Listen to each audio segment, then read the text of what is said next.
वाह बिहार सरकार वाह! आपका जो फैसला है ना भरत तिवारी भैया के इनकाउंटर के मामले में, उस फैसले को सुन के ना हम बिहारियों का सीना एकदम गर्व से चौड़ा हो चुका है। यानी कि जो उसमें मेन आरोपी था एसडीपीओ राकेश कुमार शर्मा, उसकी रीपोस्टिंग कर दी गई है, वो भी मध्य निदेश के ब्यूरो डिपार्टमेंट में डीएसपी की पोस्ट पे। आमतौर पे होता तो ये है, जितने भी पुलिस वाले हैं उन पे एफआईआर हुई है तो उन्हें कोई भी पोस्ट नहीं मिलती, या हम बिहारियों का मानना था कि उन्हें सही से सही सजा मिलेगी हमारे भरत तिवारी भैया के इनकाउंटर के लिए। पर ऐसा कुछ नहीं हुआ, बल्कि 1 महीने भी नहीं हुए और उनका रीपोस्टिंग कर दिया गया। ऐसा बात नहीं है जो ऐसा पहली बार हुआ है, उसने 1980 में भी इन पे फर्जी मामले दर्ज हुए हैं इनकाउंटर के। और हमारे वो इन्फ्लुएंसर पता नहीं अब कहाँ हैं, जो हमें दिख नहीं रहे हैं, जो इतने दिनों से हमारे भरत तिवारी भैया के नाम पर व्यू बटोर रहे थे। 1 महीने हो गए ना, अब उन्हें नया कंटेंट तो मिल ही गया।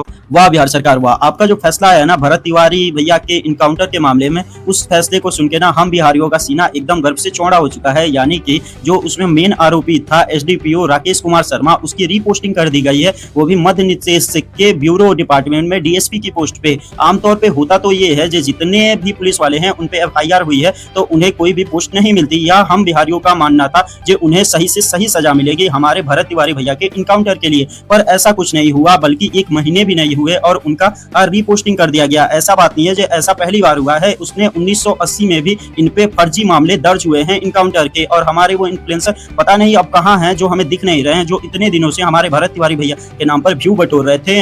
1 महीने हो गए ना, अब उन्हें नया कंटेंट तो मिल ही गया।